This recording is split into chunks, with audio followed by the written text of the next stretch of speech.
Hello. If you were looking for a scare tonight, you've come to the right place. I'll be narrating an hour's worth of creepy horror stories that I found off of Reddit. So without further ado, These are their stories.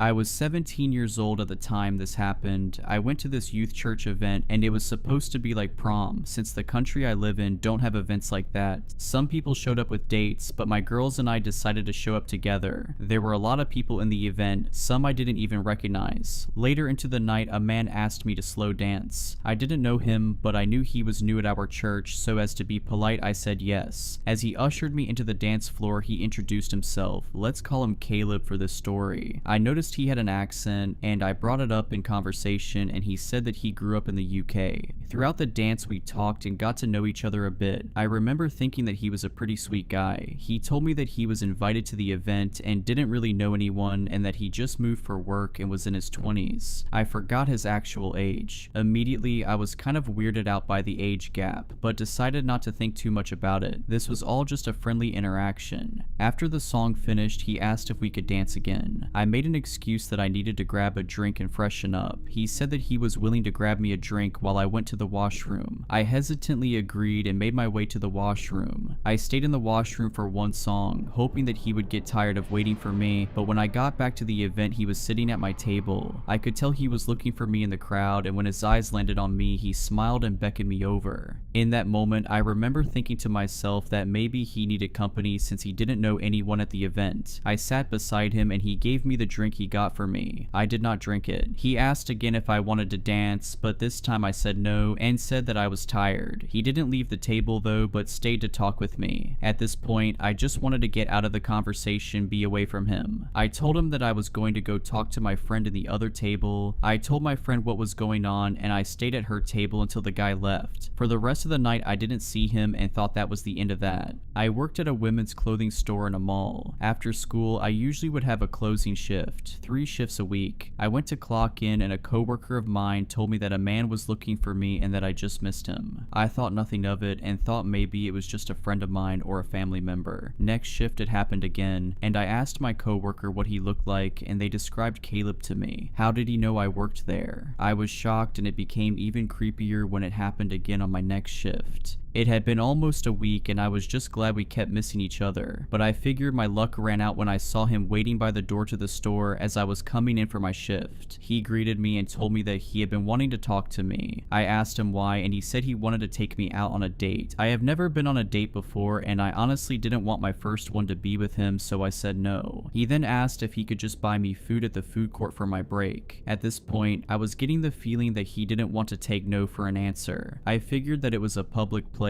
and that he wouldn't try anything, so I foolishly agreed. He went in the store with me and walked me to the back room as he talked about how he was glad to see me and that there was more he wanted to know about me. As my shift started, I noticed he was still in the store, looking around. He stayed for about an hour, and often I would catch him looking at me. Where I was, he was also nearby. This went on for about an hour and I was very creeped out. I let one of my coworkers know what was going on and told her that if I wasn't back after my break, that she should let the security or someone know. I only had 30 minutes for my break, so I was hoping for the time to go fast. I made my way out of the back room, and as I pushed open the door, he was already there waiting for me. We walked to the food court, and on the way there we had some small talk. But what creeped me out is when he asked if he could have my number. I lied and told him I didn't have a phone yet. He bought me food, but he didn't buy anything for himself. So there we were, sat at one of the tables as he watched me eat. The conversation was dry and I was quick and short in my responses. I just wanted it to end already. He kept asking about my life, what I like to do for fun, and so on. He then asked if I have a boyfriend. I said no, and that I didn't want to be in a relationship. I quickly finished my food and told him that we should head back. He insisted on staying as there was 10 minutes left of my break. I lied and said I needed that extra time to finish one of my tasks. The walk back to the store was quiet. I found it weird because he was so talkative before and now he was just dead silent. Once we were at the front of the store, I said my goodbye and turned to leave, but he caught my arm and pulled me close to him. He said that he liked me ever since he saw me at the event and that he wanted to get to know me more and was interested in me. Mind you, I'm 17 and this guy's in his 20s. It all felt wrong and I backed away from him. I was as frank as I could be and told him that I'm not interested in him or being in a relationship. He asked if we could at least keep in touch through my socials and I told him I wasn't comfortable giving him that information. He then had the audacity to ask if he could just hug me, and I wasn't sure what to say, and before I could say anything, he pulled me in for a hug. It was a tight hug and I pulled away quickly. He said he was sorry for surprising, said goodbye and walked off.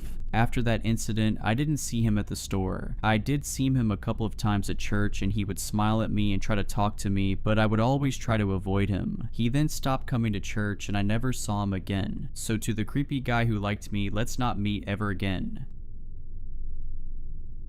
My family and I have been going through a very strange experience over the last couple of months. It's hard to even put into words or explain what is going on. I guess I can just start off from where it all started to feel off. A few months back, my family had a big get-together. My parents both have 2 siblings. They all got married and had some kids. Well, all of them except Uncle Matt. He never got married or had kids. That means I have 10 cousins. My aunts and uncles all live within 2 hours of us, so we've all grown up together. That being said, we don't normally have all my aunts and uncles in a house at once. This was a rare occasion to have a family meal when they were all free. I will not be naming every single family member in this post, because that seems like a lot of information, and honestly, you've already gotten more information about my family than you ever wanted, but I promise this context is important. Okay, enough with my babbling. Let's talk about what happened that weird night. My parents and I went over to my Aunt Margot and Uncle Ken's house for a BBQ in the backyard. The backyard felt loud and chaotic. I tried to stay out of the way and get the night over with. I was honestly just there for the free food. We were all sitting down at a big table outside. I was so focused on making sure none of the napkins went flying in the wind, I wasn't listening to the conversation. My Aunt Margot came over to the table with a plate of really burnt hot dogs. My mom immediately started to laugh at the sight of them. Is burning food genetic or something? How on earth do you guys always do that to food? The Jensens need to leave the cooking to the Millers. My mom said with a sarcastic giggle. Uncle Ken looked at her confused.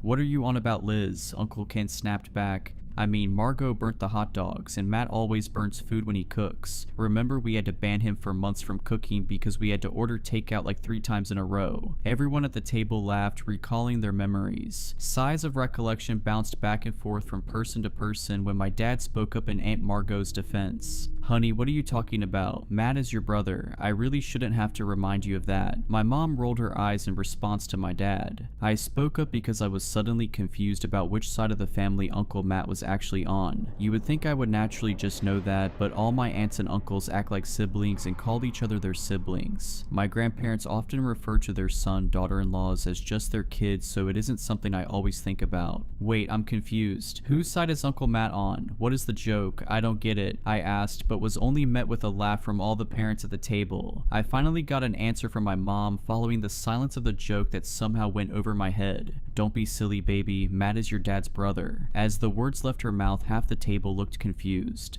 Liz, what are you talking about? He is on your side. He is a Miller. My Aunt Margot said as she scraped off the burnt edges of her hot dog. Okay, now I'm with Amanda. I don't get the joke. My mom said while looking at me with narrow, inquisitive eyes and then at the rest of the group. Wait, everyone slow down, Aunt June said, speaking up for probably the first time in the night. This is dumb. Matt is not Liz and I's brother. He has to be on the Jensen side of the family. I sat at the table watching my family in silence. Their eyes darted back and forth. They stopped laughing and were all just scratching their heads. After a few minutes, my mom got out her phone. She found an old family photo from when she was a kid. In the photo were her, my grandparents, my Uncle Paul, and my Aunt June. Nothing out of the ordinary. After looking at the picture, Aunt Margot got out her phone and looked for an old childhood photo. Aha, found one, she stated as she showed off the photo on her phone. Yet again, the photo was normal. It had my grandparents, my dad, Aunt Margot, and Aunt Susan. The next hour consisted of both sides of the family going back and forth showing photos, none of them with Uncle Matt in them. I had a few of my cousins there, but they all lost interest once they ate. I, on the other hand, couldn't be pulled away. I was engrossed in learning where the heck Uncle Matt came from.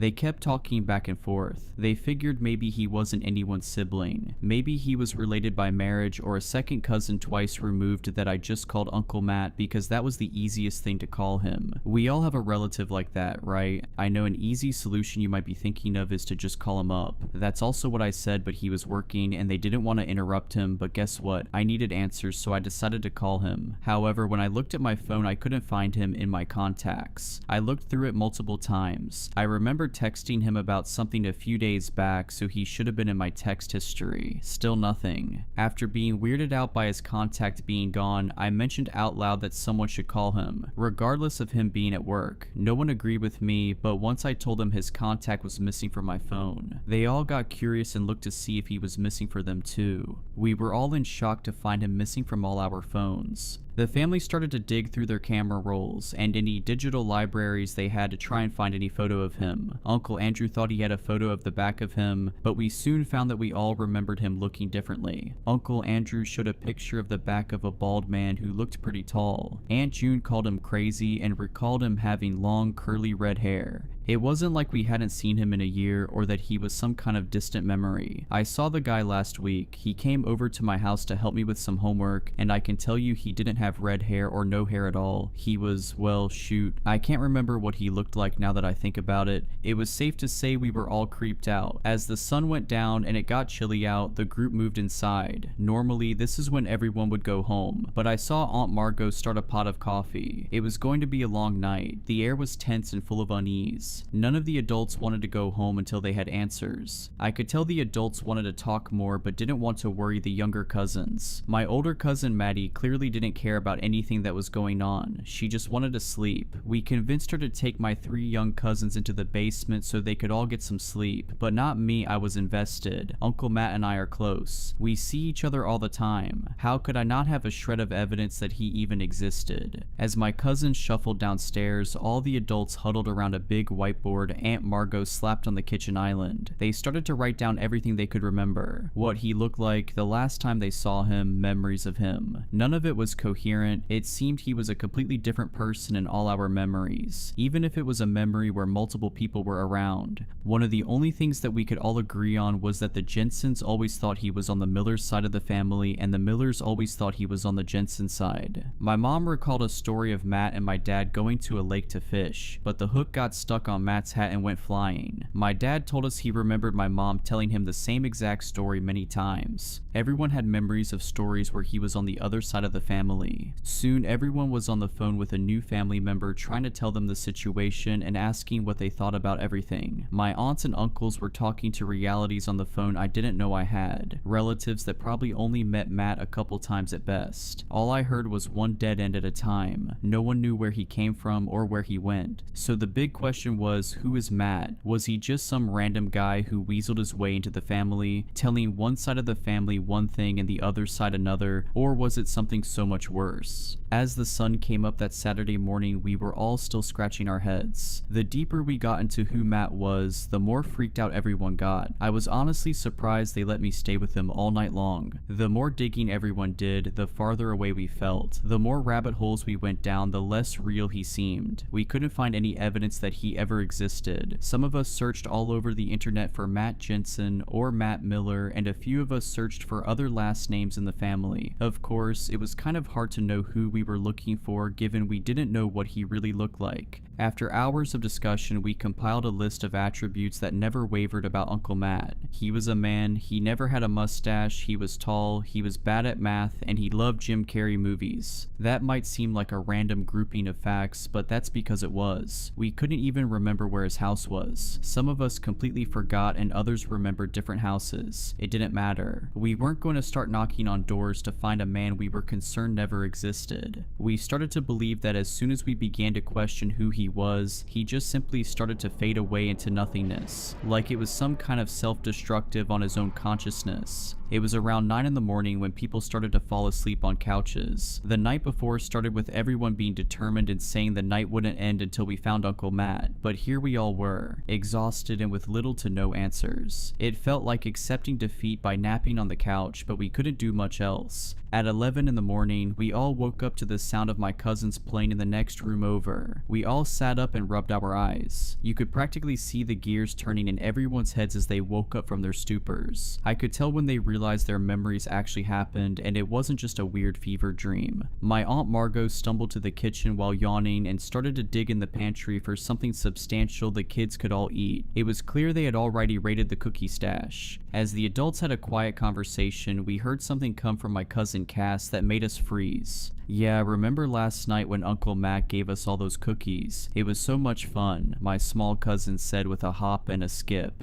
Wait, Cass, get over here and say that again. My Uncle Andrew yelled in an attempt to sound intimidating, but came out with a voice crack. Cass walked over to us looking like a confused puppy who just got yelled at. What did I do wrong, Uncle Andrew? I thought if Uncle Matt offered us cookies, I could have them. Cass, you are not in trouble. This is very important. Are you telling me Uncle Matt was with you guys last night? Uncle Andrew tried to say in a gentle tone to not scare Cass. I mean, not the whole night, but he brought us all cookies and put a movie on for us. Then he said he wanted to go hang out with you guys upstairs. Cass told us with a quiet voice. Everyone started to frantically look around the room, looking for any evidence of him being there last night. We quickly asked the rest of the cousins if they saw Matt, and some kids did and some didn't. I noticed something when I started to count the objects in the room. There were 10 adults and me upstairs last night, so there should have been 11 people in total, but I saw 12 plates out with the leftover crumbs from our late night pizza, 12 spots laid out for sleeping in the living room, and 12 mugs or cups of coffee. He was here last night. As I mentioned what I found, my dad said he remembered seeing him last night. He said Matt brought him some water. Uncle Paul said he saw him go to the bathroom but couldn't remember him coming out.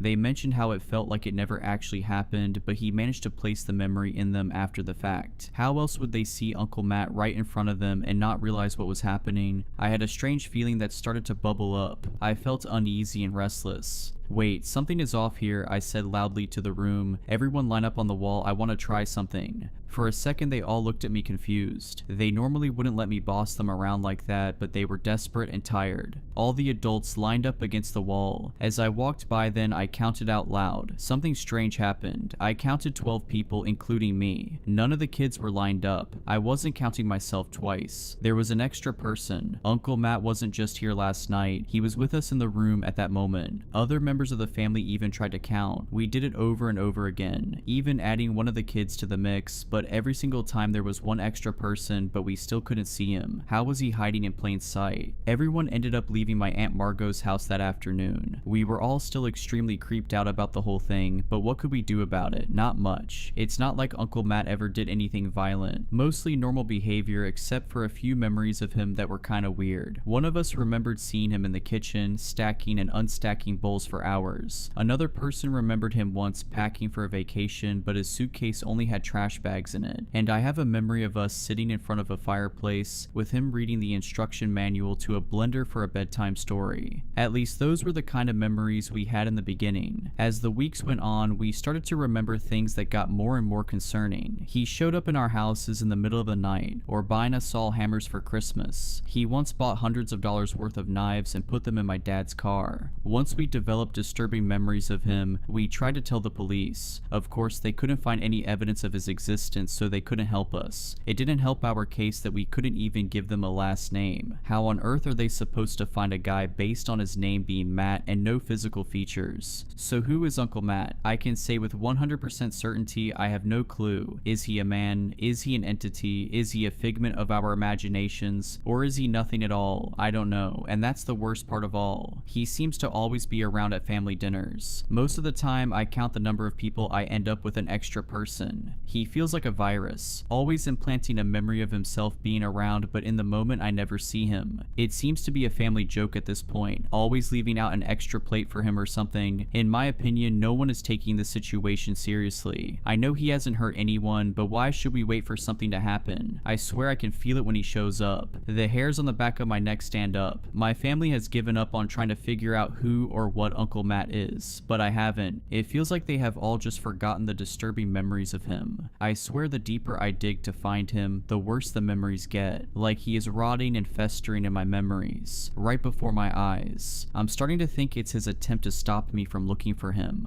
The fact that he is punishing me for looking for him makes my concern grow more and more. Why is he suddenly running now that I am on to him? Why is he so afraid of me finding him? And what will happen once I do find him? I will find you, Uncle Matt. I will find out what you are.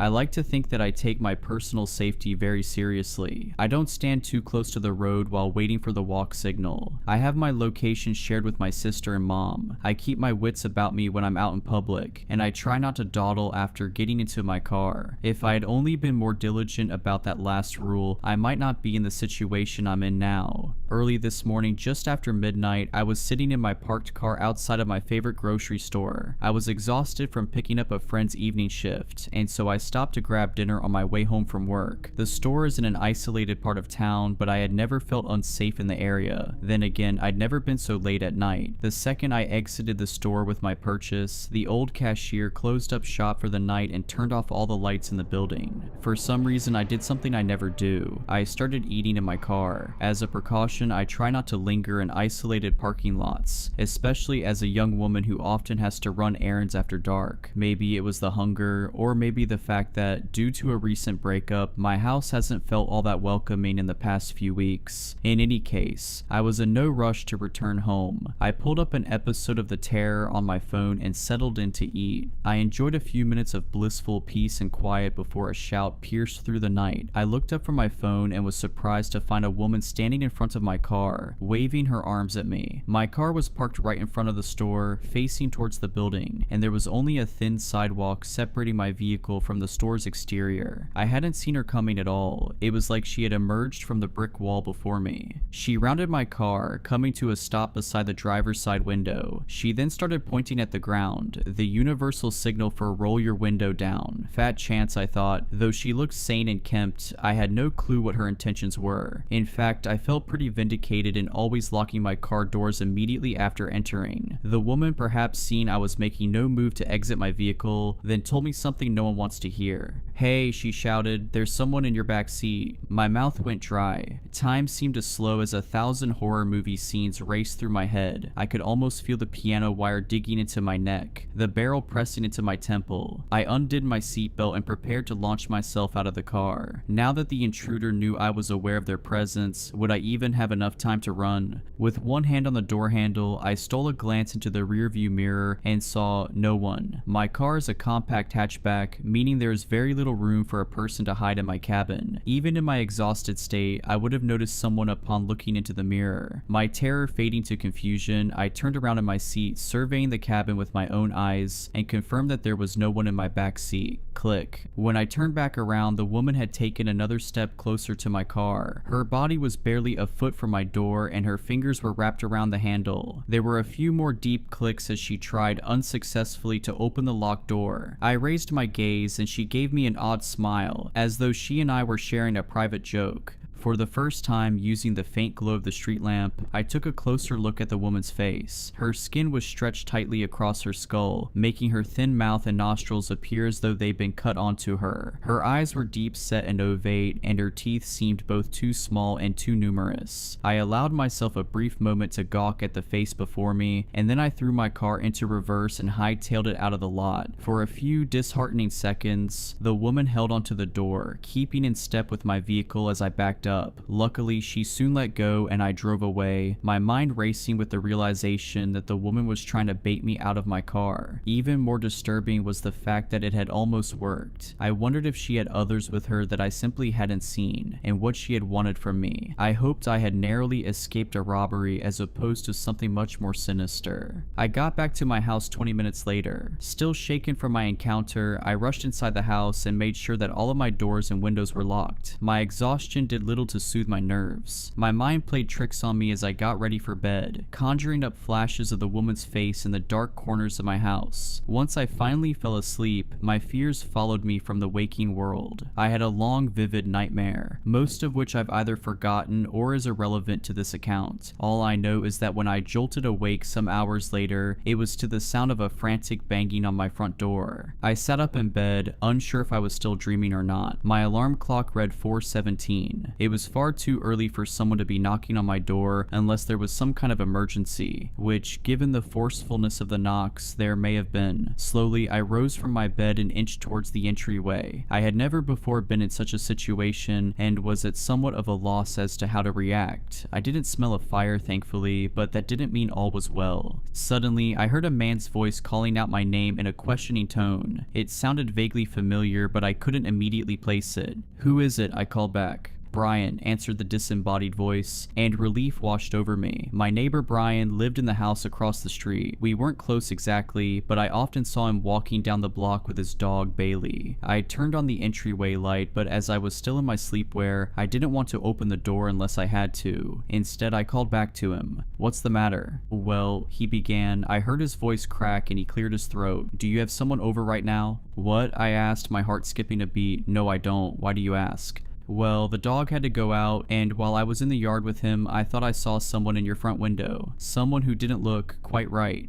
I stilled, feeling as though I were in some terrible dream. Turning around and glancing down the dark hallway, I wished I had turned on more lights on my way to answer the door. "She followed you home," I thought. "She's in your house with you right now." I was ready to bolt out the door into the cold, but by some miracle, I had just enough presence of mind left to consider my neighbor's words more carefully. Something was wrong. I stepped away from the door. "Are you alright, Brian?" He cleared his throat again, and when he next spoke, his voice sounded slightly different from before, as though he were testing out a new timbre. "Of course, I just got a bit of a cold here, but I still wanted to check in on you." My voice wavered as I voiced a question to my neighbor. "But your dog, isn't it a girl?" Brian didn't respond. My mind reeled in the torturous silence, trying to discern whether the threat was outside the door or inside the house with me. After a full minute of complete stillness, the handle to my front door began to move. It rotated downwards as far as it could before the lock stopped it, then shook as the person on the other side of my door pulled on the handle. This happened several more times as the person tested my lock, and then there was a powerful bang, as though someone had rammed into my door with all their might. After that, there was silence again. I stood frozen in place for another minute. I had no peephole, but I worked up the nerve to walk into the living room and peer through the blinds into my front yard. In the distance, walking down the street away from my house, was a figure. Although I couldn't see the face, something deep within me knew it was the same person who had tried to open my car door. I watched her walk away into the quiet night until she disappeared from my view. Needless to say, I didn't get much sleep for the rest of the night. I split my time between roaming the perimeter of my house, looking for anything suspicious, and sitting in my kitchen running the events of the night over in my mind. The most likely explanation was that I'd been dreaming. After all, I'd nearly been baited into opening my door to a potential criminal just hours before, so it made sense that I'd have a nightmare about a similar situation. Then again, I had never in my entire life had a dream so vivid. Maybe somehow the woman really did follow me home. She easily could have stuck a tracker on my car, but how in the world did she know Brian's name, and how had she impersonated him so well? The sun is setting now. I haven't left the house all day. I've been too haunted by the idea of someone, or multiple someones, trying to draw me out into the open. No matter how many times I check the house, I still feel as though I catch glimpses of the woman in my periphery, of her beady eyes and uncanny smile.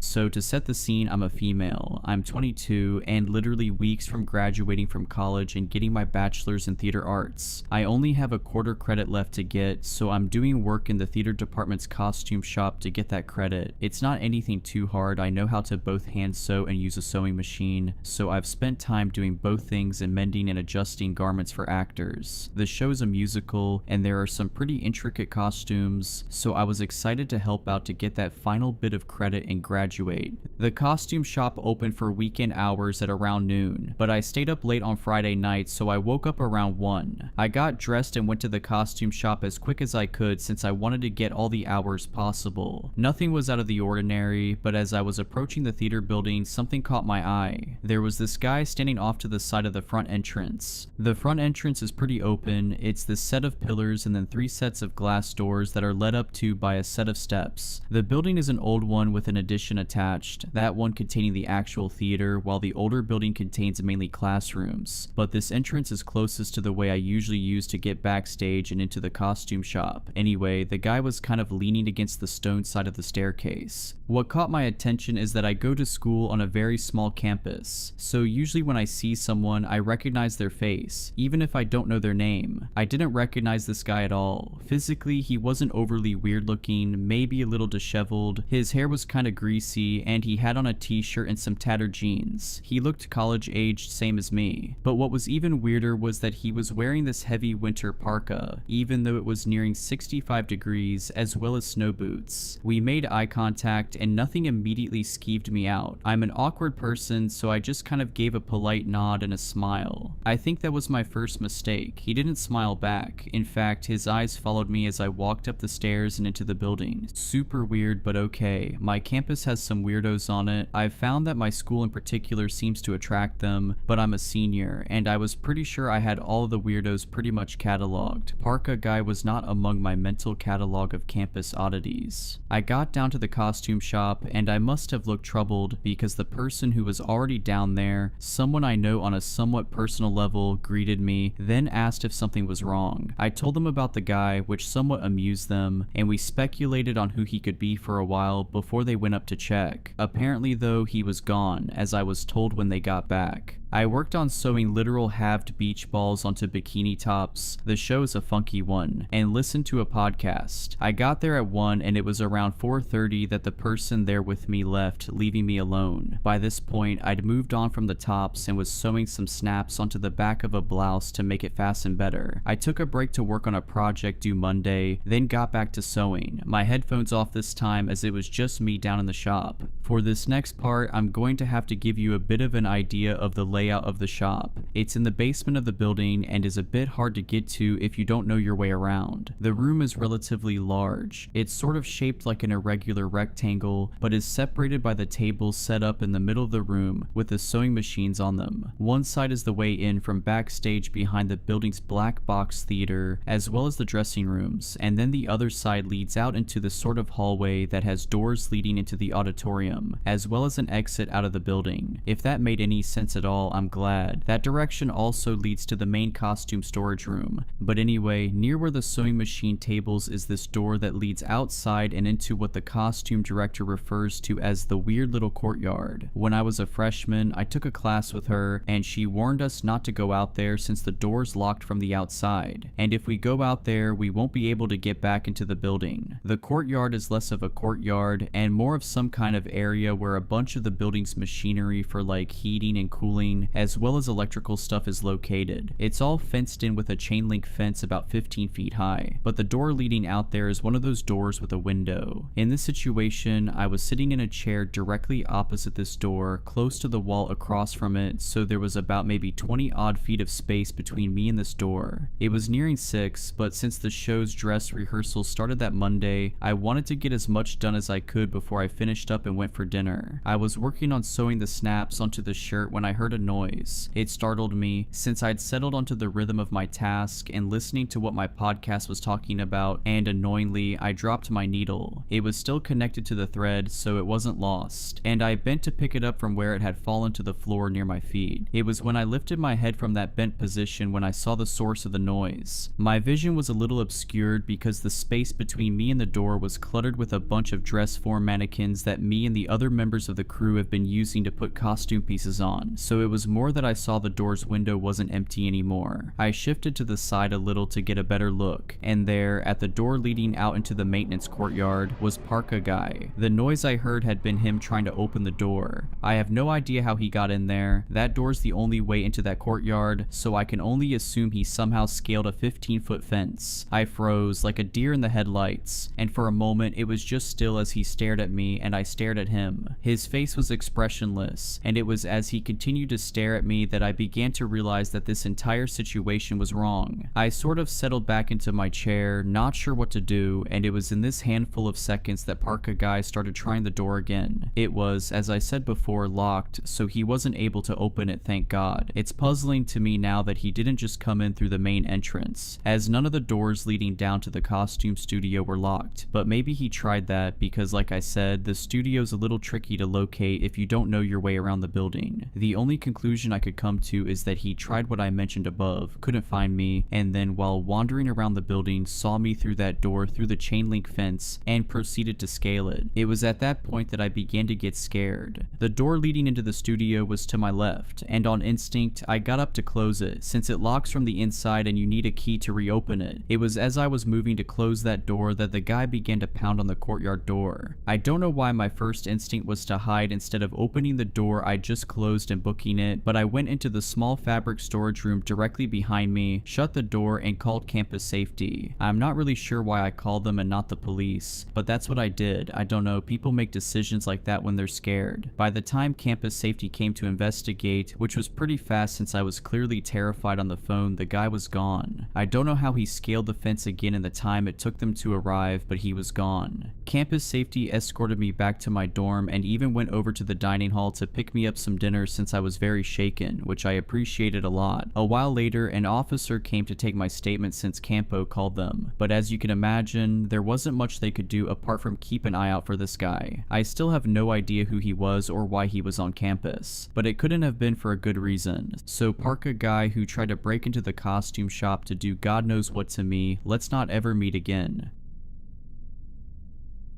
Back in 1998, I was a pretty broke 19-year-old guy and living with a roommate named Steve. Steve was about my age, maybe a year older. His dad had died a few years prior and had left Steve a trust fund which covered all his bills and gave him a weekly allowance on top of it until he reached a certain age, at which time he'd receive his full inheritance. Steve and I got along pretty well, but he was the kind of guy who liked to remind you if he had some degree of power over you. That aspect of his personality butted up against my own stubborn, prove the world wrong attitude on a particular night leading to the events I'm about to describe. Steve and I went over to my friend Trevor's house on Siesta Key one night. Steve drove as I didn't have a car. I don't remember why we went over there, and I don't even know that I really remember any other instance of the three of us hanging out. I just know that we went there later in the evening, maybe 9 o'clock or so. At some point, Steve and I got in a disagreement over something. I have no memory of what it was about, except that I seem to recall that it wasn't anything important that actually impacted our lives in any way. Something akin to disagreeing over a bit of movie trivia or something as inconsequential as that. Steve must have felt that he was losing the debate because he took the opportunity to remind me that he had the car and I could always walk home.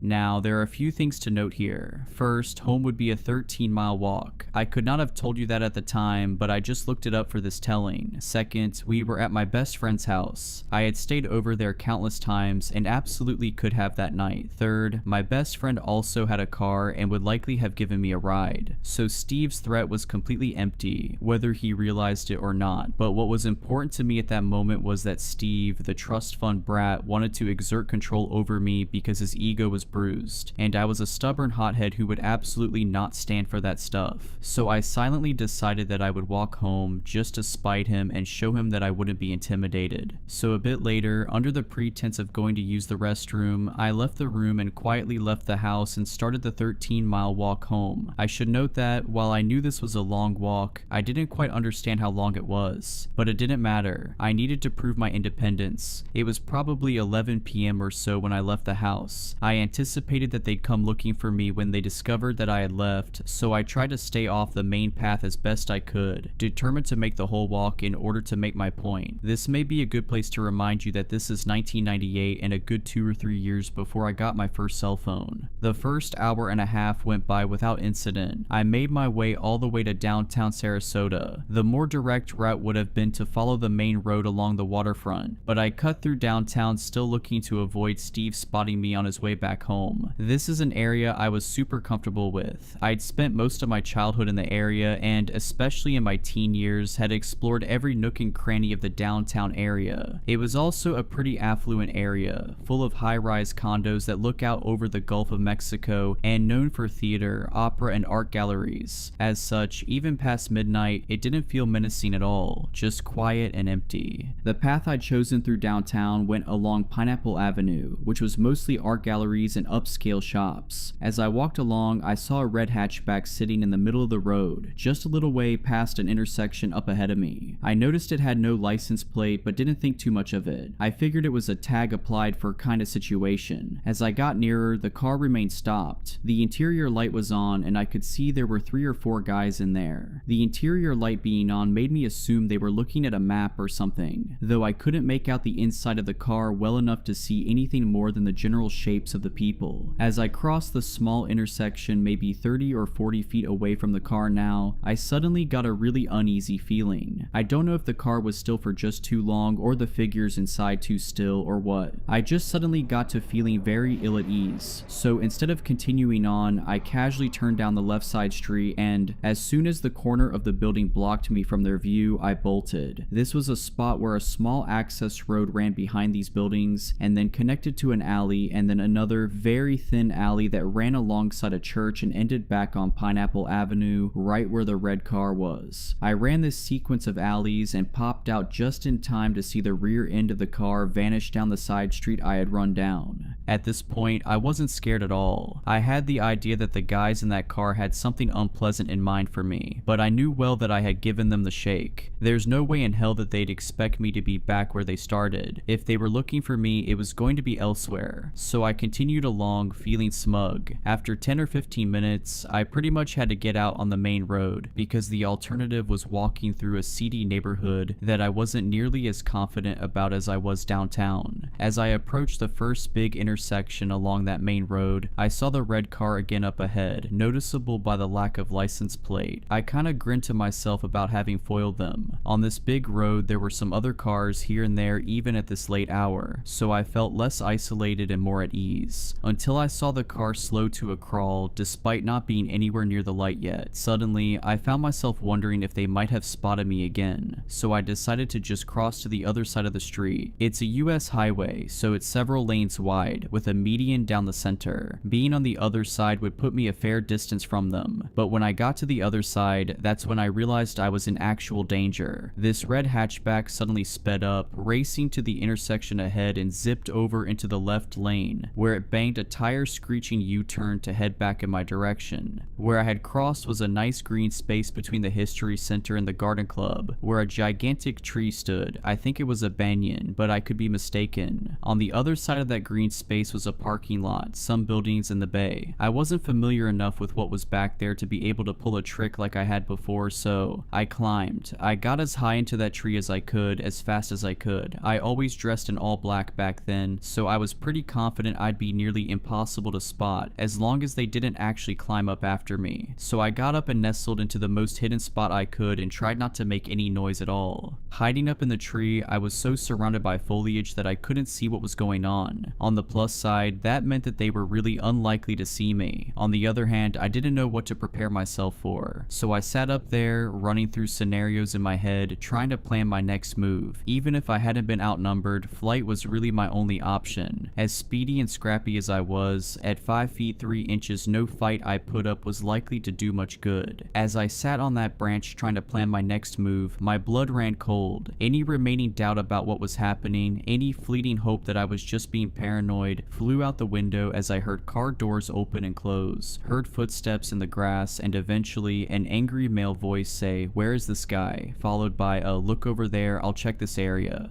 It was official. I was being hunted. I don't know how long I stayed up that tree. It can't have been more than 10 minutes, and more likely it was quite a bit less than that, but it felt like forever. At some point, I decided to risk another flight, though I can't remember what triggered it. Car doors, the car driving away, I just can't remember. I do remember jumping from the tree and landing with a hard thud and bolting back the way I had come as fast as I could, terrified that whatever sound made me feel like it was safe to come out of hiding had been a ploy to draw me out. At the intersection where they had made made the U-turn was a 24-hour gas station, of course across both roads. All I could think was that if I could make it inside, I would be safe and I could call the police. That run is a total blur, but I remember going through the door. I remember the look on the clerk's face as she saw my panicked expression. I called the police and explained what happened, and I waited inside for them to arrive. When they got there, I went out front to meet them and explained everything to the only officer who actually spoke to me. He was not sympathetic. I had described the car in detail, as well as all the events, and he said that they probably thought I was a male prostitute and were trying to pick me up. I thought to ask him if prostitutes get a lot of business by fleeing from prospective Johns and hiding in trees, but I was distracted by the sight of the red hatchback slowly cruising by, watching me talk to the police. I pointed to the car and exclaimed that that was the car. The police seemed entirely uninterested. He glanced at the car for half a second and looked back at me and said, "What do you want me to do about it?"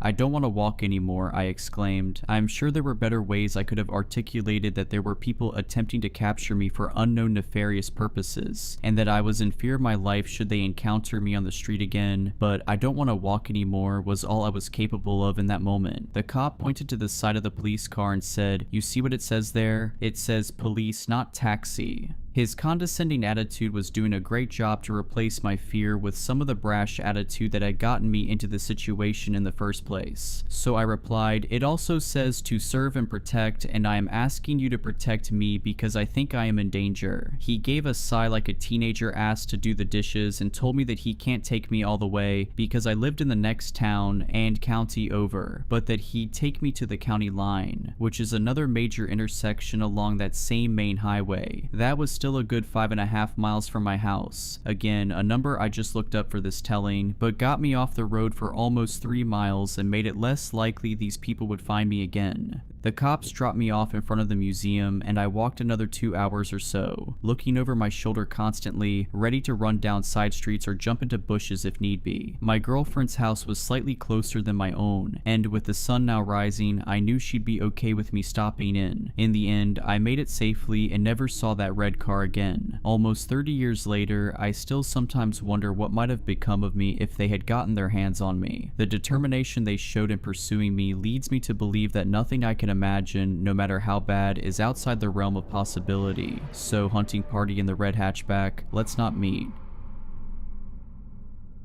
I, a 33-year-old father, live in Texas with my daughter Alicia, who's 8 years old, and my son Jay, who is 4 months old. Their mom has been out of the picture for the past 2 years. Not dead, just divorced. I've managed pretty well as a single father. The three of us lived in a 2-bedroom in a nice neighborhood. I've got a solid job, and the kids are thankfully healthy. Everything was smooth sailing until one night 2 months ago, during which I was awoken by Jay poking me in the face. He was sobbing violently, though I recognized it as the "I'm afraid" kind of crying as opposed to the "I'm hurt" kind of crying, which made me a little less worried. Jay's always been nightmare prone, so I assumed that's what was causing him distress. When I asked him what was wrong though, he said, "The man in the next house is making scary faces at me." I'd heard my fair share of Jay's stories about monsters terrorizing him from the dark corners of his bedroom, but this was something new. I assumed he meant our neighbor's house, and the lack of fantastical elements in his description made me uneasy. It felt too specific to be one of his usual nightmares. I got out of bed and walked with Jay in tow to my kids' room. Alicia was awake in the top bunk. From the soft glow of their nightlight, I could see her crossing her arms and scowling down at her little brother. I didn't turn on any lights to give myself a better view of the outdoors and peered out the bedroom window. Their window had curtains on it, but for once they hadn't been drawn all the way, and there was a small opening between them through which Jay must have looked out. One side of the neighbor's house, the one to our left from the street, was visible from Alicia and Jay's room. There were 2 windows on the neighbor's side of the house, but it was too dark inside to see anything. I recalled from what I'd seen in the daylight that the window on the left, the one closest to the front of the house, was the kitchen. I wasn't sure what the window on the right was, as it always had its curtains drawn. I asked Alicia if she'd seen anything, and she shook her head. "He's always having nightmares and crying. I don't want to share a room with him anymore, Dad. I never get any sleep. It's not fair." Of course, hearing that made Jay start crying again, so I let him sleep in my room for the night. He has this TMNT indoor camping tent that he prefers to his actual bed. Honestly, at that point, I half suspected his nightmare to be a ploy to get me to let him camp. Anyway, I guess I'm a total pushover because he slept in that tent in my room for the next 2 nights. On the 3rd night, I was again woken up, but this time by Alicia, who was standing over me and shaking my arm. That kid hadn't woken me up in the middle of the night for years. When I asked her what was wrong, she said, "The neighbor was making faces at me." Those words and the fear in my daughter's voice really put me on edge. I closed the curtains when I said goodnight. Did you open them?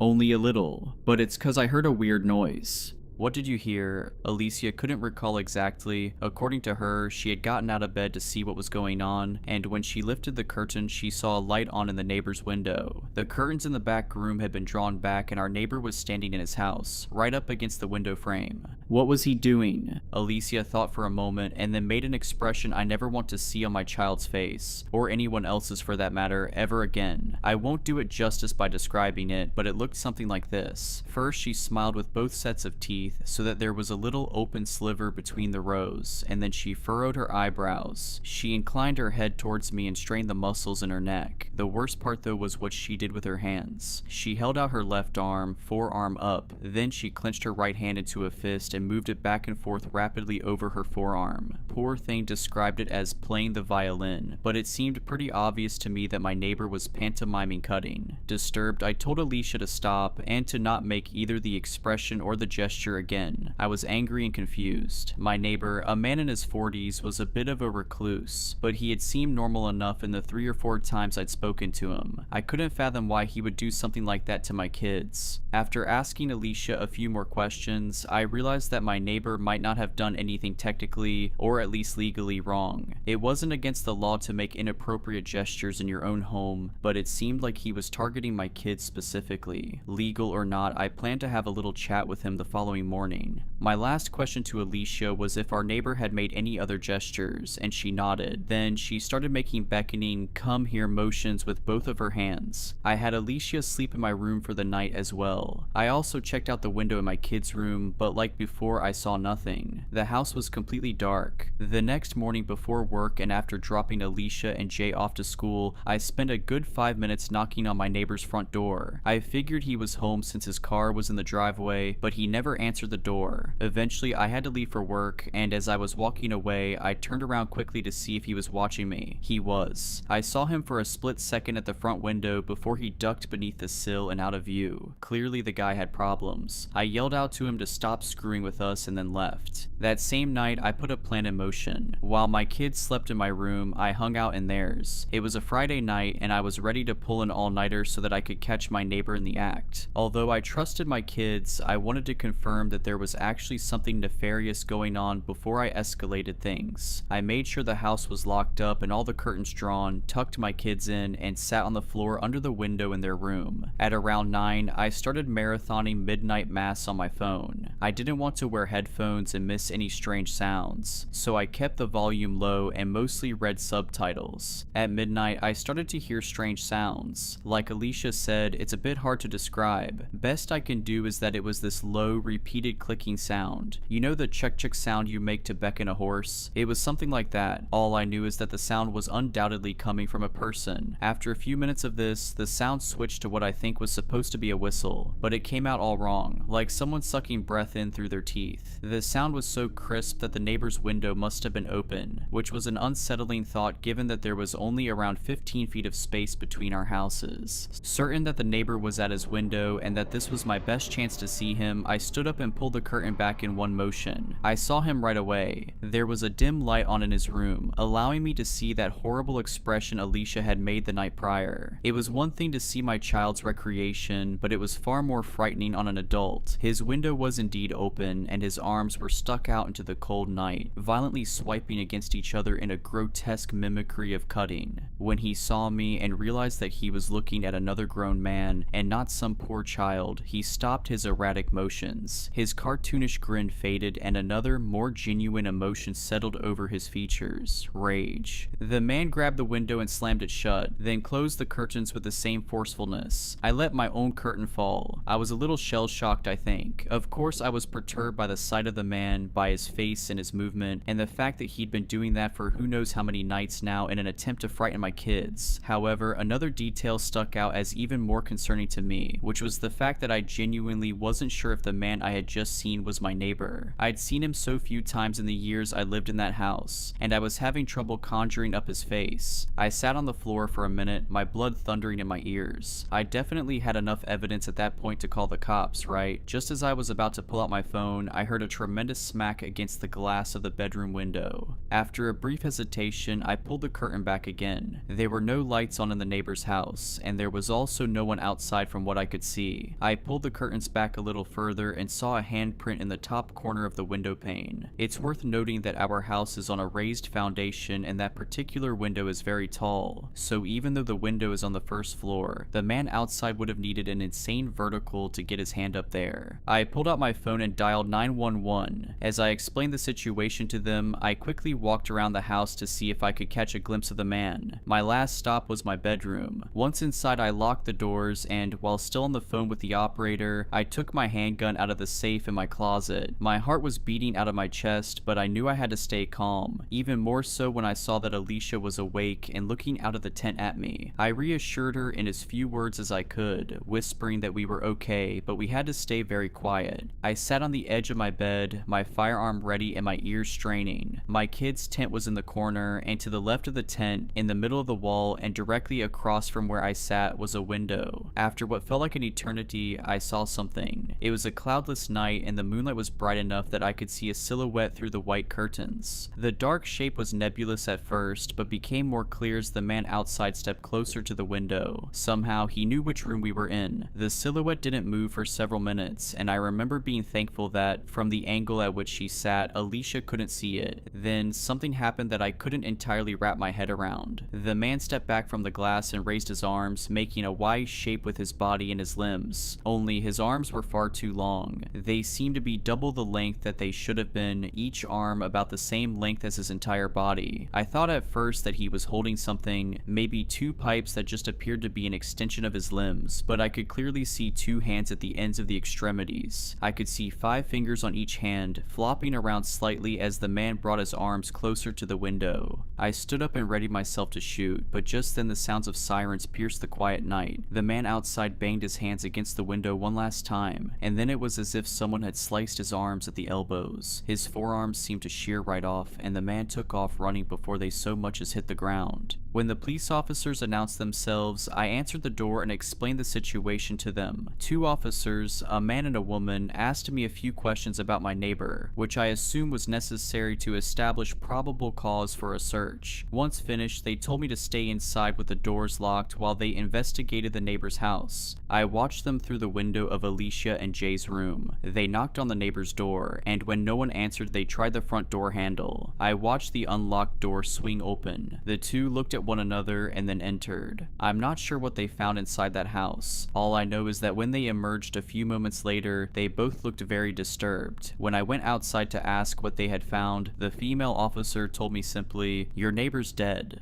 The rest of the night was a blur of strangers in uniforms filing in and out of my neighbor's home. Some came to my porch afterwards to ask me questions, and none offered me any answers. They moved with tight-lipped efficiency, their faces guarded, their words clipped. At one point, I wandered to the side of the house and found several people photographing something on the ground outside my bedroom window. Before they could ask me to leave, I made out the gruesome shape of 2 human arms. The kids and I have been staying in my parents' apartment for months, and I think everyone, even Jay, is getting tired of the cramped living situation. We can't stay in the house. Alicia is way too traumatized for that, and I wouldn't be comfortable staying there while the murderer is still at large anyway. I want to sell the house, but our story going semi-viral is making that difficult. difficult. After all, who would want a house that, thanks to the news, has become permanently associated with phrases like dismemberment and days of torture and victim barely recognizable as human? A few summers ago, my friend Lexi, not her real name, and I went on a road trip down from Virginia, where we both live, to Florida. We had such a great time that we went again next year, but this time we went to New York. It was so much fun just hanging out with her on the road for days at a time that it was a no-brainer to head off once again this summer, and this time we planned to road trip to Dallas and then Phoenix. It was the week after finals week and we were all packed and ready to go. Lexi had just gotten her full license over winter break, so she was super excited to do some of the driving, which she did before anyway, but she was always so afraid of getting caught that it wasn't ever for very long. I drove over to her house and helped her throw all her bags into the trunk and back seat of my dad's old green and gray Subaru. Some of the bags were too big to fit in the trunk, so we threw them in the back seat, a couple duffels covering the footwells behind our seats, which wouldn't have been in the way of us reclining our seats to sleep on the nights we didn't have a motel booked. We had the whole trip planned out, everywhere we'd stop to eat, sleep, refill gas. By this point we were practically pros at road tripping. With everything prepared and settled, we set off around noon. The route we had first went south, then cut through the middle of Alabama towards Dallas. We stopped for dinner in Birmingham, Alabama about 8 hours into the trip.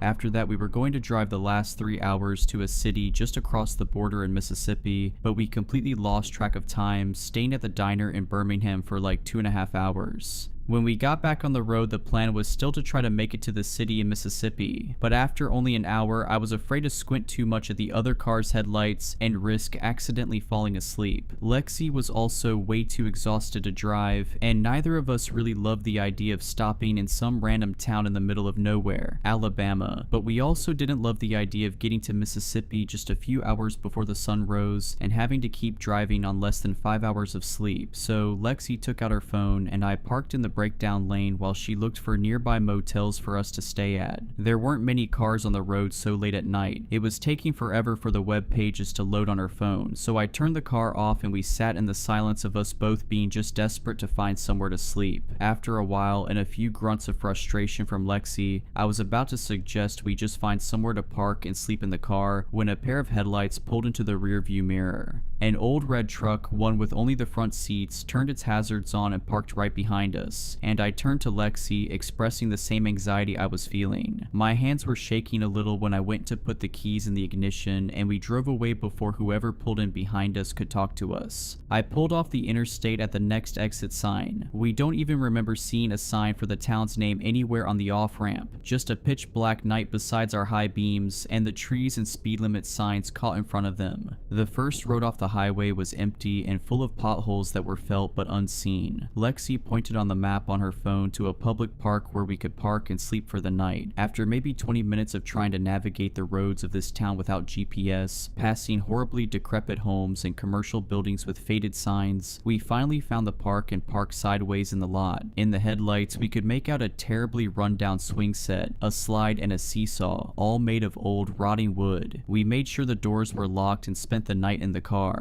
Lexi and I both woke up the next morning at about the same time, 7:15. Sitting up, we both got a better look at the town we'd parked in. Across the street from the park, there was an abandoned house. Its windows and doors boarded up, and its front lawn was overgrown, up as high as the porch. Just next to it was a house with trash bags filling the front lawn all the way to the weed-infested sidewalk. Surrounding everything was a sparse, hazy forest, and the rest of town was some ways behind us. I turned the car on and tried to blast cold air, but all that came through was swelteringly hot. Desperate to get out of the heat and both starving, we fought the urge to leave that town as soon as possible and instead headed towards the center in hopes of finding somewhere to eat breakfast before we continued our trip. Traveling deeper into the town didn't show us anything better than what we'd seen before. Flat, barren, and almost entirely deserted, this weird town only got weirder when we found an old diner. The sign in the window said it was open, so we gave it a shot. Pulling into the parking lot, there were only 2 other vehicles parked, and one of them looked exactly like the red truck from the night before. Lexi pointed it out and suggested it might even be the same one, and that was weird, but we definitely didn't feel it was weird enough to raise any red flags in our minds. Stepping inside, we were met with a room only marginally colder than outside and a blast of air from a standing fan right beside the door. The diner was more like a bar with a few wooden tables pushed up against the walls. A jukebox was up against the wall playing some some 80s rock, but it was hardly loud enough to contend with the 6 box fans they had affixed to every window. Sat in the corner of the diner, there was a man, maybe in his 40s or 50s, staring down at a cup. His hair was almost unignorably greasy, glistening in the sunlight poking through the shredded blinds of the window beside him. The whole diner reeked of cat piss, and I felt myself almost turning to leave when we were greeted by a woman on the other side of the bar. She asked what we wanted to drink, and I turned to Lexi, kind of hoping she'd be the one brave enough to walk away. Instead, she shrugged and joined the woman at the bar, sitting up on one of the stools. There were only 2 things listed on the menu for breakfast, and I hardly remember anything about what we ordered except that we both ate it very quickly and it all tasted stale. The man from before wasn't sitting at the table anymore when we left the diner, and I remember noticing that the red truck wasn't there anymore either. We hit the road and made it to Dallas a whole hour earlier than the route predicted and got a chance to do most of the things on our list. An uneasy feeling persisted in my stomach throughout the day, which kind of ruined most of our destinations, but I tried my best not to drag Lexi down with me. I had no idea what was going on. There was just a horrible feeling that I was always being watched, but every time I looked around I either saw nobody or there were so many people that I couldn't find whoever was watching me even if they existed. Then I finally saw him. We had just arrived at Reunion Tower in the afternoon. It was when we stepped into the elevator. As the doors closed I saw him, the man from the diner, his eyes staring right back at me through his long black hair. My heart dropped and I felt sick, almost collapsing into Lexi. The weight of the paranoia I'd been feeling all day came crashing down at once, and I could barely breathe enough to explain to her what I just saw. The idea that this guy must have been following us all the way from Alabama seemed to click in both our heads at the same time. The other people in the elevator looked disgusted overhearing our conversation, all about as disturbed about the idea as Lexi and I were. A woman and her husband offered to walk with us back to our car, and Lexi and I tried to decline, but they had already made up their minds about us, so they went with us anyway. I'll admit it, I felt a lot better in their company, especially since none of us saw the man again on our way back to the car. We thanked the couple and left as fast as we could out of Dallas, headed west towards Phoenix. This second night we planned would take us out into the desert of New Mexico, where we'd get a chance to see the Milky Way galaxy and stargaze. It was around midnight that we reached the road we scouted on Google Maps. Lexi parked the car on a stretch of empty road and we stepped out into the quiet night, and the sky was beautifully clear. We soaked in the night sky for as long as we could before sleep started to overcome us and we got back in our car. An hour passed and Lexi was fast asleep, but I just couldn't sit still. I was tossing and turning and my heart was pounding with paranoia, and a bad smell kept wafting past my nose, and I really couldn't manage to get any shut-eye. Eventually, exhausted, I sat up in my seat, lifting the back and staring out at the road. My eyes darted all around the dark night horizon, looking for something to explain this feeling that has now followed me from Dallas. Like someone is still watching me, like I'm not safe. My palms are getting clammy and I bite my lip, my gaze flickering up at the rearview mirror where a set of headlights have appeared over the horizon. With my heart lurching in my stomach, I quickly stuck the keys in the ignition and hit the gas, desperate to escape this feeling and whoever's following us. Was that car following us? I didn't know, I didn't care. I had this awful feeling in my gut, and I wasn't going to just lie around and wait to find out why I was feeling it. Lexi jerked awake as I hit the gas, but didn't have many questions when she saw the headlights behind us. When the maps finally loaded, I found the nearest motel, which was about a half hour away, but I wouldn't have cared if it was 4 hours away. I didn't feel safe sleeping in the car at all, and with that car already long gone behind us before I even reached the highway, I suppose I was just waiting for any excuse to get up and out of there. I triple checked that the door to our motel room was locked before collapsing onto the bed and passing out as soon as the adrenaline wore off. Lexi woke me up the following morning all distressed, pulling me out of bed and up to the window. Can you guess what was parked a few spaces away from our car? That exact same red truck from the interstate and the diner. I already started to feel a little less crazy for not taking any chances with those headlights the night before. Desperate for answers, we left our motel room to scope the red truck out. It took every ounce of courage that we had to just approach the truck. We nervously peered inside. It was messy, full of fast food wrappers and soda cans and napkins, and a pale grime was forming on the edges of the windows, probably from smoking. Importantly, Importantly, however, the man from the diner wasn't inside. Shaking, we checked out of the motel and hit the road, hoping that he might still be asleep in his room and won't know where we're going. I'm starting to get really paranoid now, and Lexi is trying to calm me down and drive at the same time. I tell her we shouldn't go to Phoenix anymore, thinking maybe this guy knows our plans, but she tells me that's ridiculous. I remind her that he's already followed us all the way from Alabama, but I can tell she's starting to get really irritated. She doesn't want to hear me suggest we turn back, and I could hardly blame her. I was also pretty angry at the idea that this trip would be ruined, because some creep decided to ruin it, but I also didn't want to end up in the newspaper. Regardless, she managed to soothe me enough to be on board with the idea of staying on track and finishing our road trip.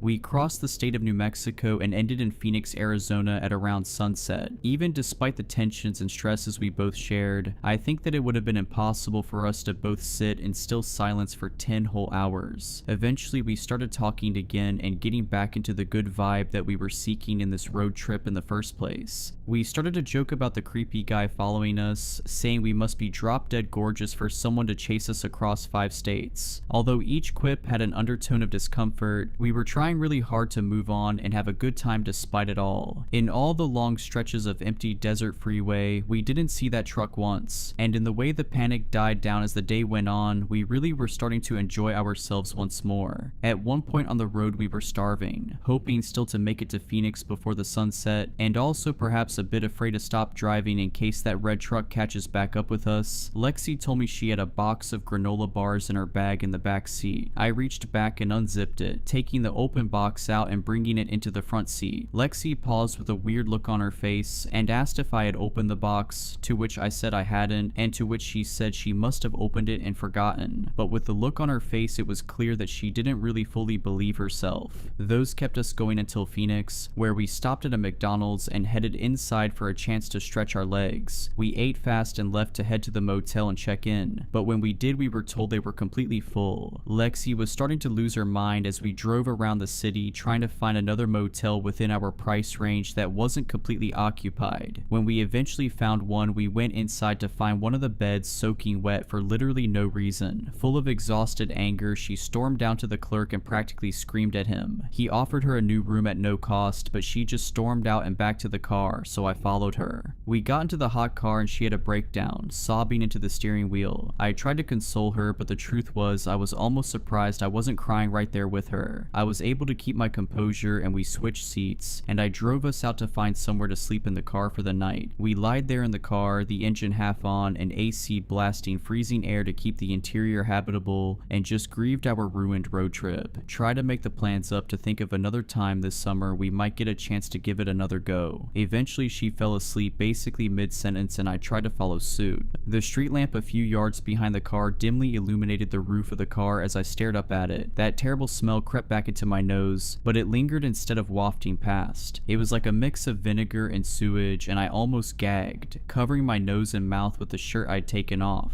My heart was still pounding in my chest, and that feeling came back, here, a state and a half away from where we last saw that truck. No matter how hard I tried, I just couldn't rest my mind once again. I groaned and rubbed my eyes vigorously, pulling the seat back upright. It hissed like a gasp as it pulled up and I paused, quietly turning towards the back seat. Lexi's seat was reclined back over her bags that covered the footwell completely, obscured it absolutely. Trembling, I shook Lexi awake. She opened her eyes and I silently hushed her. She sat up and I pointed at the bag just behind my seat. I turned the AC off and we both stared. The bag rose and fell with a hushed breath that wasn't either of ours. Horror pulled at her eyelids. A scream climbed her throat, but she bit her lip as her eyes started to water. Her nails clattered against the door handle as she panikedly threw the door open and leapt out of the car. I rushed out right after her, but before I closed the door, I pushed my seat back down and nearly tripped into the road as I stumbled out. Lexi was already pacing up towards the lamp and I threw my shirt back on as I rushed to the sidewalk at her side. She was hyperventilating and cursing, and I took my phone out, barely able to dial for 911. It was just then that I started crying, trying to explain what we both just thought we saw. A man was hiding in the back seat of our car. I threw up in my mouth and sat down to catch my breath. Lexi couldn't stand still and couldn't muster a single coherent sentence, just pacing and staring back at the car, waiting for the police to show up. A few cruisers showed up and the police called for the man in the back of our car to step out. When nothing happened, they opened the doors and paused, pulling him out onto the street to administer CPR. The man had long, greasy black hair and laid strewn out lifelessly on the asphalt. They pronounced him dead at the scene, having suffocated under my reclined seat. Tucked away under our seats, they found a small knife and some zip ties, and the thought of what he might have done had I allowed myself to fall asleep brought me to my knees, relieving sick on the sidewalk while Lexi tried to comfort me with her trembling hands. We stayed in a hotel for a couple days while my dad drove over to pick us up. He had the Subaru towed back and Lexi and I both just went home. I don't even know what to do with myself at this point, honestly. I know it isn't my fault, but I can't help but feel horrible for not catching on sooner. I feel really stupid, I don't know.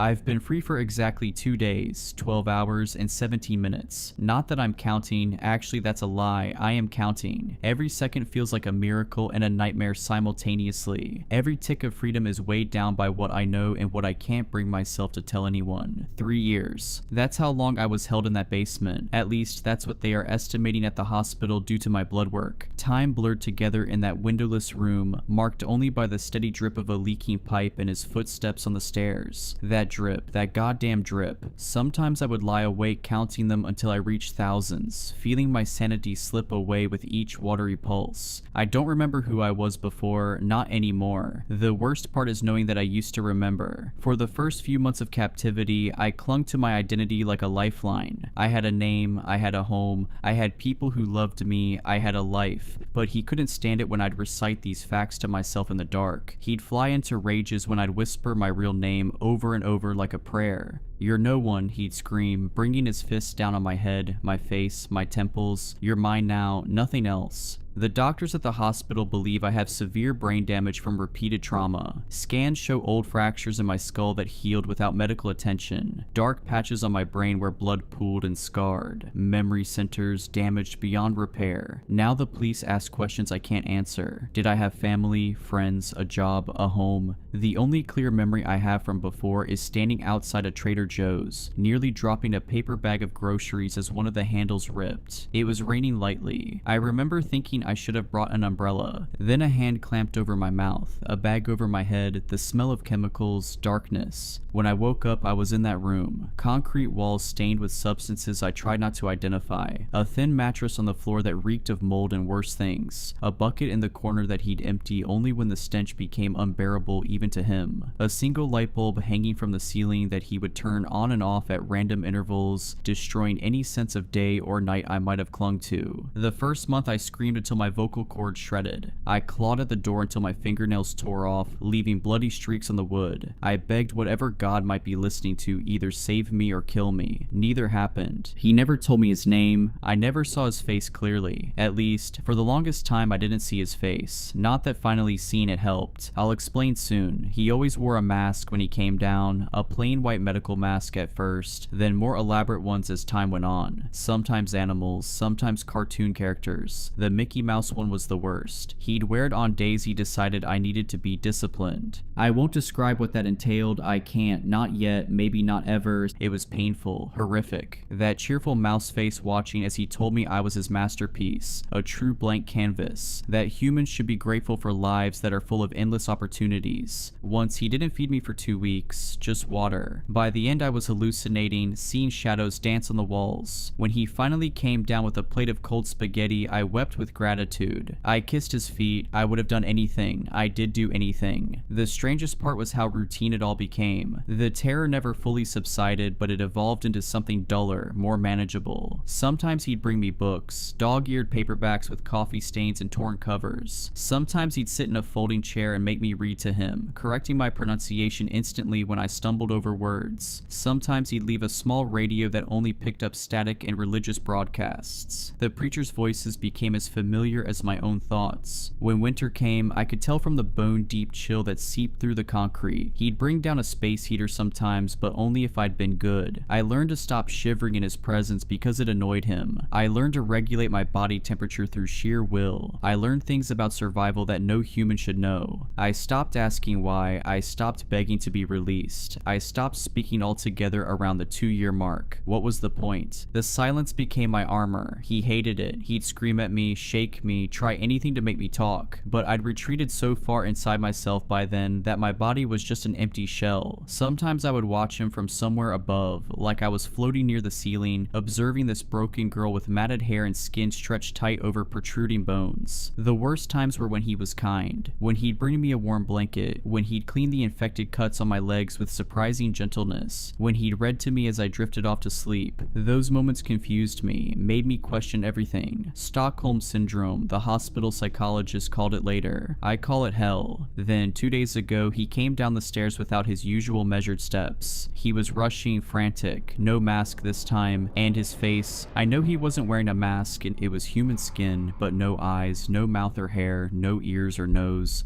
no features at all, just a blank canvas. That's all I remember about his face. Time to go, he said, injecting something into my arm before I could react. As consciousness slipped away, I heard the basement door open again, shuffling, a muffled cry, another person. Your replacement has arrived, he whispered in my ear. I woke up on a park bench 20 miles from the house where I'd been held. My hospital bracelet says Jane Doe. The police have been kind but frustrated by my inability to provide details. I can't describe his face even though I finally saw it, but I remember his voice, the way it would soften when he was about to hurt me, the slight lisp on certain words, the wet sound of his mouth when he leaned close to whisper things he planned to do to me. It's strange how my brain protected some memories while obliterating others.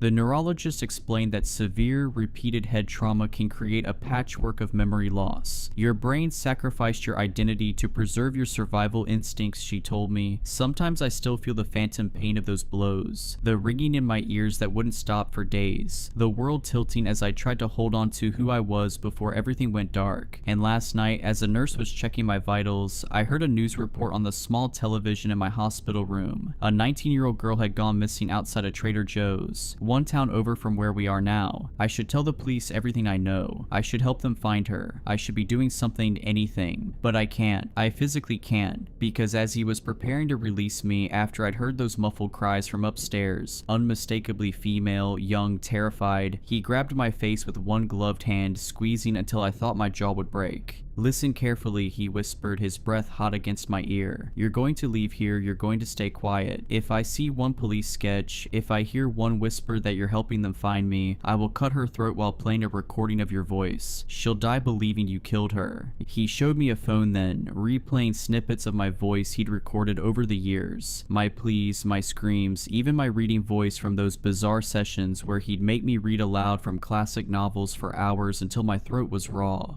I've already told her all about you, he continued, how you helped pick her, how you're my partner. She thinks you've just gone out for supplies. His tone was nothing less than excited. She's waiting for you to come back, for 3 years just like you waited. But here's the thing that keeps me frozen, the thing I haven't told anyone until now. When he released me, he whispered something else. You did so well, I'll be coming back for you. This is just intermission. And remember, her blood will be on your hands if you talk. And on my discharge papers from the hospital, tucked into the folder the nurse gave me this morning, I found a small note on Mickey Mouse stationery. Miss you already. The new girl isn't nearly as much fun. She keeps asking when you're coming back. I told her you'd return soon to help me with her. TikTok. Along with the note was a small USB drive. When I plugged it in at a library far from the hospital, it contained only a single video file. 10 seconds of footage showing a young woman, blindfolded and gagged, huddled in the same corner of the same basement where I spent 3 years. A timestamp on the video showed it was recorded just 4 hours ago. In the background, my voice. Pieces of recording stitched together saying, "Don't worry, I'll be back soon. We're going to have so much fun together." I've been free for exactly 2 days,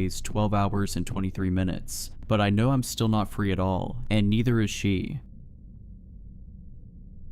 Just some background on this story. I, a 24-year-old female, was about 21 at the time, and commuting a decent distance to school from my parents' house. My parents live in a small town, and based on what I observed in high school, the dating pool there is slim. A couple years ago, I was still adjusting to the adult dating scene. I was using Tinder, and though I had been on a few dates and had a few hookups, it was mostly just situations where I either wasn't that interested in the guys, or it was strictly a one-night stand. There's a college town, not where I went to school, about 45 minutes from my parents' house, and I went on a few dates there. It's a cool city to hang out in, so it was always worth the journey even if a date didn't work out. The worst Tinder date I'd had at this point was one guy that went in for the kiss when I clearly wasn't feeling it. Like, I cringed away as he went to kiss me, so his mouth caught the edge of my mouth as I turned away while trying and failing to not make a face. Very awkward, but by no means something where I felt my life was in danger. Sometimes it just doesn't work out. However, this story's different. We chatted through text after matching on Tinder, and though he wasn't exactly my usual type, he was charming enough. He was a little bit of the stoner type, and as a teenager I'd gone through my own emo phase. He was funny and confident over the phone as well. I usually made it a rule for myself to chat on the phone at least once or twice before meeting up with guys, even just to gauge if we would be able to carry a conversation. It's not the same when you're only texting. However, this was also to make sure the pictures and the voice matched up with the person I was meeting. We hit it off over the phone well enough to the point where I felt we should give hanging out a shot. We talked about how I went to karaoke night often at a local bar close to where I attended school. He said he and his friends liked going to karaoke too. Great. He lived in the previously mentioned college town, and I agreed to attending karaoke night with him and his friends. He said they were hanging out at a local coffee shop near where he and his roommate lived, and I could meet them there. A girl he knew worked there as well, and he said she'd give me a coffee on the house. Before leaving, I texted one of my friends where I was going just to be safe. When I arrived, I could clearly see into the coffee shop. I could see a group of 4 scraggly looking dudes and one girl behind the counter. As soon as I pulled up, I got a nagging bad feeling in my stomach. As soon as I got out of my car, the guy I had been chatting with left his group and came out. He said they were leaving right now, so we should just go. Not that I really cared about the coffee, but what happened to the coffee I was promised? I asked what exactly the plan was, and he said they were going to head back to his place before heading to karaoke. He didn't ask if I wanted anything from the shop, and didn't even ask if I wanted to come in. By this point, his friends came out and they all got close to my car. I was getting pretty bad vibes at this point. He isn't acting charming or funny like before on the phone. Everything felt forced. There was an air from the group that they were only pretending to be friendly. Nobody introduced themselves, but they just kept saying how awesome karaoke at the bar was. The girl inside at the counter had gone in the back of the shop, and because she was friends with them, I didn't know if I could trust her. Thinking quickly, I said the plan sounded great and I could drive and meet them there, that I didn't want to leave my car there. This apparently was a problem. The one car in the parking lot, which I had assumed was one of theirs, was the girls. They said they walked there, but it would be a lot better and faster if I just drove them back to the house. At this point, I'm panicking. Everyone's close to my car and me. I tell them a stupid lie and say that I have a bunch of stuff from school in my car, and it's pretty messy on top of that, so not everyone will be able to fit. Mind you, they are right by my car, standing in front of it. They can see through my windshield into it. It's got like a backpack in it, and that's it. I just lie and say I'm kind of embarrassed because the floor is messy. I'm saying anything I can to get out of this. I tell them I'm really sorry, but if they order an Uber, I can just meet them at their place. I'm not budging on not letting them get in my car. The guy I'm supposed to be on a date with tells the other guys to head back inside the coffee shop, and now I'm alone with him. He asks why I can't just drive everyone. He tells me it's not a big deal and that it's just easier if I drive everyone there. I stand firm that there's not room and my car's messy. I tell him I promise to meet him at his place if they order an Uber or walk. Just text me his address. He says that it'll take too long to get back to his place, so I should just meet them at the bar instead. He won't give me his address. He texts me the address to the bar and I apologize about the car thing. I tell him I'm so excited for karaoke and I'll meet him there. I smile and act as naturally as possible, and then I get in my car and try to drive normally while in view. As soon as I'm out of sight, I take off and just drive in different directions haphazardly before heading back home. I was constantly watching in my mirrors to see if anyone followed me, and thankfully nobody did. Not long after arriving home, I got multiple texts from him. He told me I was just another girl pretending to be a nice girl. He told me I deserved to have my intestines ripped out and and that I should be hung from the rafters by them. He told me when I was going to burn in hell and my sins against mankind would come back to haunt me. Clearly, I made the right call. People, always trust your gut. If you get a bad feeling, listen to it. You don't have to be nice. Do what you can to take yourself out of the situation and let your friends know where you're going ahead of time. Who knows, maybe the guy was ultimately harmless, but that's a risk I was not willing to take. I blocked his number and blocked him on Tinder. Never heard from him again, though I doubt I'll ever encounter him again. Creepy Tinder guy, let's not meet.